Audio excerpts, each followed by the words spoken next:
We're back. Welcome back. So I know some of you guys came and visited us last week on the webinar. Some of you, this is the first time. We actually had so many people attend last week. We had to double the size of the room, and good thing we did, because today we have Super Bowl winning quarterback Russell Wilson. He's also the co-founder of Limitless Minds, and also Trevor Moawad, who is his mental conditioning coach and also the best-selling author of It Takes What It Takes, right? But it's really cool to have them both on the webinar today. They're excited to do it. Last week was really awesome because we had an opportunity to engage on the side too. So if you want to make comments or ask a question, do it on the side. My name is DJ, and you'll see my name come up. I'll be able to answer some of your questions, or somebody from the Limitless Minds team will be able to answer your questions. We'll take those questions and incorporate them throughout the series as well. So again, today is an opportunity to get better. Thanks for taking the time to do that. We're going to help you navigate through some of these challenges and adversities that are happening out there in the world,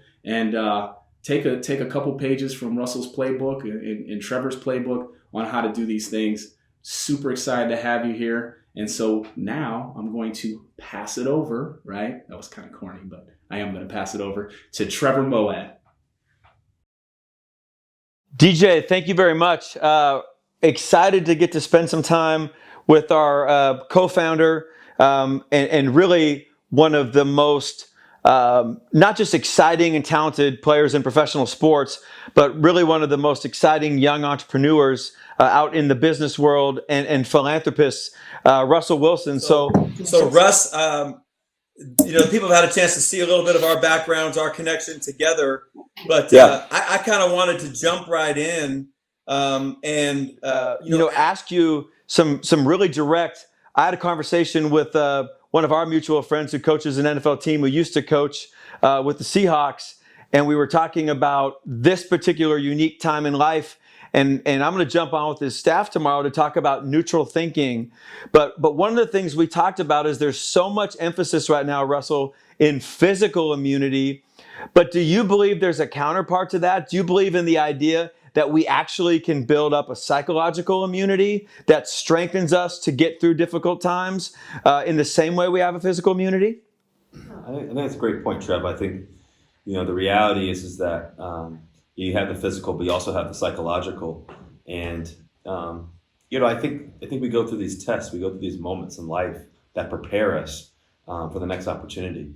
And I believe that what your mindset is and how you look at it really affects how you're going to overcome it, or how you're not going to overcome it. And the mind and your mindset and having a limitless mind, like we always talk about, is the critical part. And so the reality is we can look at things super positively, or we can look at it negatively, or we can look at it neutral. Neutrality is what we always talk about, Trevor. And I'm a firm believer in the highs and the lows of life, that you have to be able to balance, the psychological, the physical, and even the spiritual. How do you, so if I was to ask you to define how you build up a great, strong physical immunity, what would be the ways that physiologically you would prepare yourself prehabilitatively to be ready for a game, or to be ready for a 13-hour flight to England? Like, what are the physical ways to prepare yourself in advance and build that immunity and that strength? I think it all depends on our scenarios, right? It all depends on what we're doing, who we are, what we have. But for me as an athlete, right, the physical part is a key part. I just got done training not too long ago, early in the morning, my trainer Decker. I mean, we spent hours in the gym, hours prepping my body, getting the car tuned up before we go out to hit the fields. And then I spent all that time after that, I spent all the time out in the field and do the skill work, do the mastery work of trying to get everything just right. And so that's been a really key point. And then when you're traveling, going 13 hours to play in London or something like that, to hopefully win a ball game, you have to prepare your mind. And champions prepare before the game happens. Champions prepare throughout the week, throughout the whole off season, throughout the whole moments. And they're always having plans and understanding that, okay, we have a plan, and then this is the plan, we're going to stick to it. But if we need to adjust, the great ones, the most elite companies, the most elite players, the most elite people at what they do, the reality is that they have to be elite in adjusting. And I think that's the thing. And right now, it's a time for adjusting. We're in a time of adjustment, and we have to be able to figure out how to do things better than we were doing them before, but also even more purposeful than before. And I think the physical part is really critical. Obviously, getting your rest, making sure that you're getting your time to train and taking care of your body. I mean, I'm a big prehab person. I have a whole performance team. We constantly working on my body and how my body's ready to perform at the highest level. But then there's also the skill part of it, right? It's the part that you're trying to constantly work on to make sure that you craft your game and craft your skill to be the best. But then, the reality is that that's 70% of it, maybe less in my opinion. But the real great players, because a lot of guys, at my level, for example, playing in the NFL, they're talented players. But what separates them? That's the key. And it's all in the preparation. It's all about how you prepare on and off the field, what you think about, how you speak to others, and how you speak to your own self, and the things that you believe in.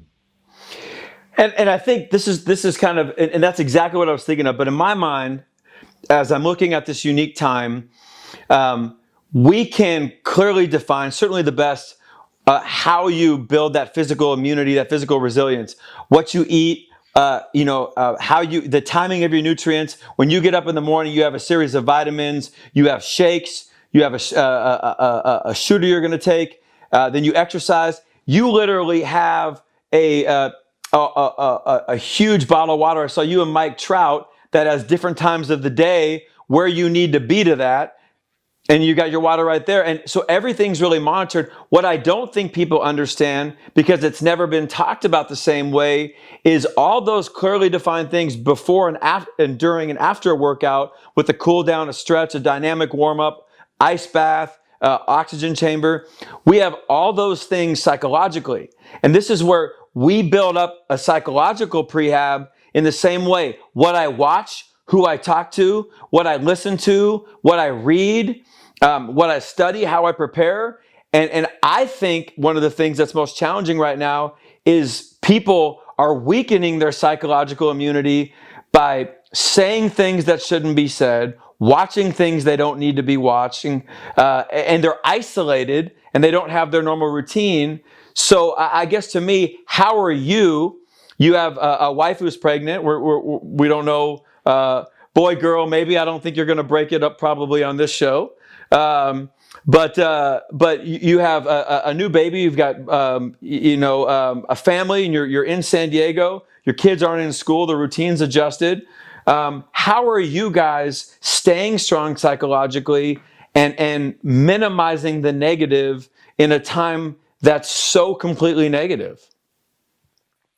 Well, and I'm asking you as a peer. Yeah, no, I think it's a great question. I think, for me, I'll speak to my world right now. For me, this is a time typically that I get to train a ton, get to go place to place, travel, do all the things that Sierra and I typically do, plus, coach Little League and coach basketball and do all those fun things I was really looking forward to doing with Little Future, and then also Sienna too as well. I take her to classes and stuff in school, and now we're not doing that.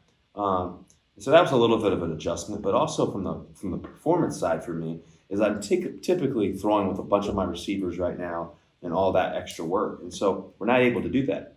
And so how do you adjust? How do you still prepare at an elite level? I think it's one part of it, one bucket. But then I also think about, just to be honest with you, it's just the everyday person. I'm fortunate to be able to run a business called West to East, Empire, and we got a bunch of amazing people. And the reality is that they have real lives too. They have things that they have to do. They have bills they have to pay, and we all have those things. My mom, she's down in downtown Seattle. She's working at the hospitals, and she's building these portable hospitals in a way at different locations around the city, and she's in the thick of it all. And these are all people that I know. These are all people that I work with and get to live with and live life with in a way. There's people at the Seahawks facility that are, who work there, and really they don't have much to live on. And so, for me and C, that's been the biggest adjustment emotionally, and figuring out, okay, well, how do we help? What do we do? Not just worrying about ourselves, because that's the easy thing to do, right? But the reality is that we have to give back. God's given us much. much is given, much is required, it says in the Bible. And so for me and C, it's really about, okay, what can we do for others? So we've been fortunate to be able to make some donations to Feeding America, do some cool things there. And that's really our focus right now, is how can we help others? How can we serve the best way possible? This is why I think this is so important, what we're doing with Limitless Minds, and how we can serve from even an emotional state and a mental state, and how do we keep people going? And I think for me right now, it's still trying to have a championship mindset for me as an athlete, because the reality is for me, I believe that hopefully this thing will be gone in the next, here soon at some point. But reality is I'll be hitting the field again in 4 or 5 months, and I got to be prepared to play at the highest level. Right. At the same time, there's people that are living on a day-to-day, check-to-check, moment-to-moment, and how do we help them? How do we help myself? How do I help you, Trev? All the things that we have all going on, we're all different. We all have scenarios. We all have situations. And I really firmly believe that the one thing that we have in common is this: our minds. And how do we train it to overcome and not to fear it, but to look forward to it? And that's the thing we have to master. That's the thing we have to understand. And that's what you do best, Trev. Well, and I think, and we've been talking a lot in the business, right? You and myself, and in what we worked through and navigated on the fields, and then Harrison and DJ in the world that they've been living throughout the business community, but in enhanced culture and optimized performance.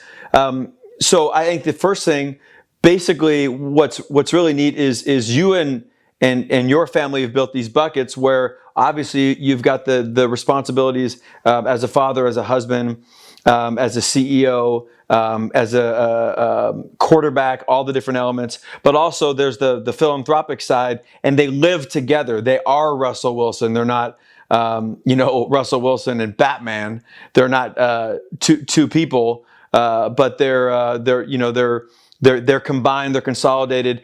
They've always lived well together.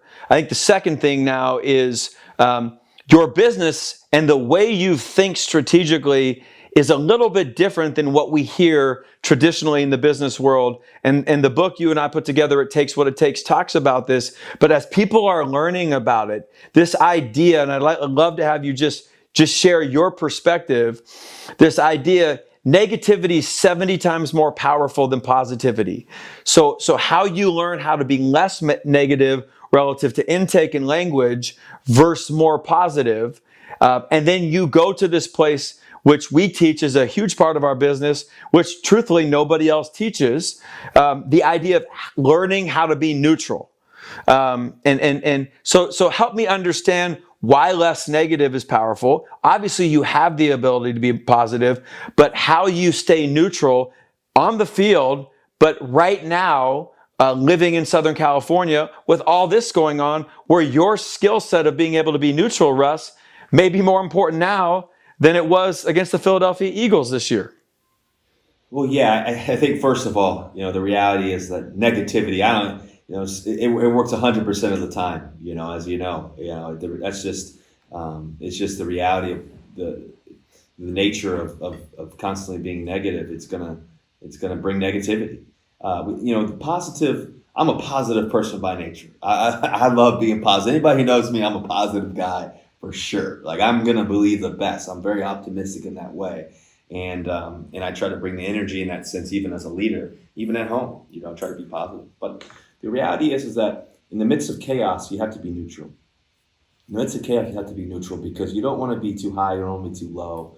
And, when you're down by 16 and not much time left to go in the game, and you only got 2 minutes and 50 seconds to go, to be super positive, running up and down the sidelines, say, hey guys, we're great, we're right where we, it's hard for people to believe that as a leader, and even as the rest of the team. But the thing is that, hey, what's the truth? Where are we at? What can we do about it? And how do we overcome this?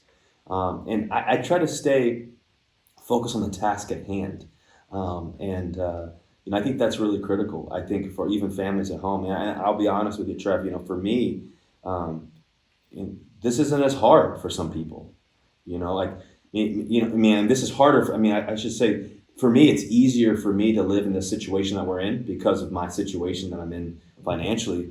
just be honest with you. And I worry about the rest of the world. I worry about, the people down the street. I worry about, the people that I even get to work with. I worry about just family members and people going to the hospital and people who have to work there, and I think about my mom, I think about just different family members and friends.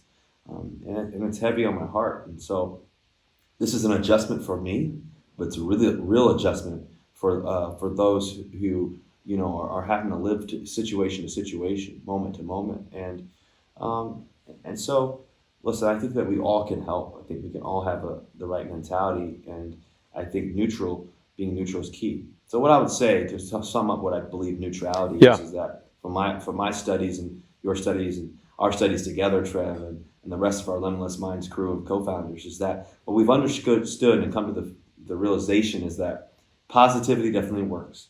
But what we know works 100% of the time is negativity. And what we want to be is the greatest leaders in the world, the greatest players, greatest business people, whatever they may be. From our studies, it shows that neutrality is the way to be a continual, consistent champion in what you do, whatever that field is. And that's even at home.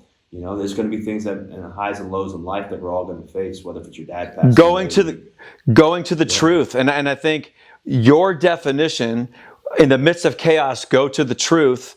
And I think right now that's the key. How do we find the truth? Well, in sports, the truth is finite. We're winning, we're losing. They got the ball, we got the ball. This is how much. There's 11 minutes left. There's 8 minutes left. It's a 2-score game. And I think right now, I know for me, I'm only getting my information. I get my information from the LA Clippers. I get it in the morning, and I make sure I understand the things that are important. And then I need to know what the facts are. Small groups, less than 10 people, wash my hands. And I'm in a situation where I have to be, my situation. So I've got to navigate it and be really smart with how I handle it. But I'm really monitoring the negative consumption. And I think what people, how many negative people are allowed to spend time with you, Russell, and take preeminent roles in your life? Yeah, whether they great people, but I mean, like, can people who are negative talk negative, watch negative things, say negative things? I don't care who they are. Can they live in your life for long? Well, yeah, for me, no. No. Just be straight on. No. The answer is no. No. And there's no other option. I think the reality is that, when you're in constant, focus mode of trying to help your family, trying to help your team win, trying to help, others, and just trying to serve ultimately, because it's easy for us to be negative. It's easy for us naturally. It's easy for us to be negative, and this is the circumstances, and this is where I am, and this is where But, it's a lot harder, but it's a lot better for us to be neutral. And I think the balance of the two is really critical, of being able to do that and understand, there's always something worth fighting for. And I would say this, we constantly talk about this idea of being neutral, but I also believe there's this other element of neutrality that is a direct correlation to life and how you live your life. And I would say neutrality is number one, because that's the mindset. That's what we have to have. That's what we talk about with Limitless Minds. But the other part of this is gratitude. Because I think that to be truly neutral, you have to have consistent gratitude in the high moments and in the low, in the peaks and the valleys. So gratitude connected to neutrality. Neutral is number one thing. But right after that is this idea of gratitude. And how do you bring both of them, even in the midst of the storm? When your dad's on his deathbed, like he was when I was, young, about to go to the pros and everything else. Losing him was a heavy thing in my life. That was one of the hardest things I've ever had to get through.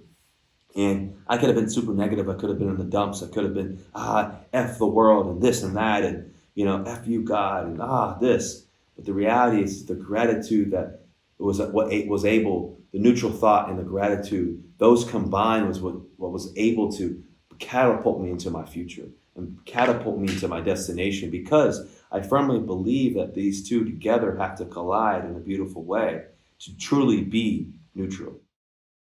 Wow, that was awesome. Thank you, Russell. Thank you, Trevor, for your time. Amazing interaction. I love to see you guys have a decade of experience together, and it was great to see it and let the viewers see it. I mean, I know you both as friends, but for them to be able to see that interaction and how you guys get better, and iron sharpens iron, right? We were able to see that today. And so I hope you guys had your notebooks out. I did. Whether it was grateful, gratitude. I love how Russell ended it. He said, neutral is the key centerpiece of it all. Neutral is the key centerpiece of it all. And that is so true. So what we're going to do, though, to kind of close this thing out is that this was only half of the conversation. We're going to continue with the second half of the conversation on another webinar. But for the next 10 minutes, we're going to give you the opportunity to continue to engage with the Limitless Minds team and ask any questions. Again, we want to incorporate these throughout the webinars and just continue this robust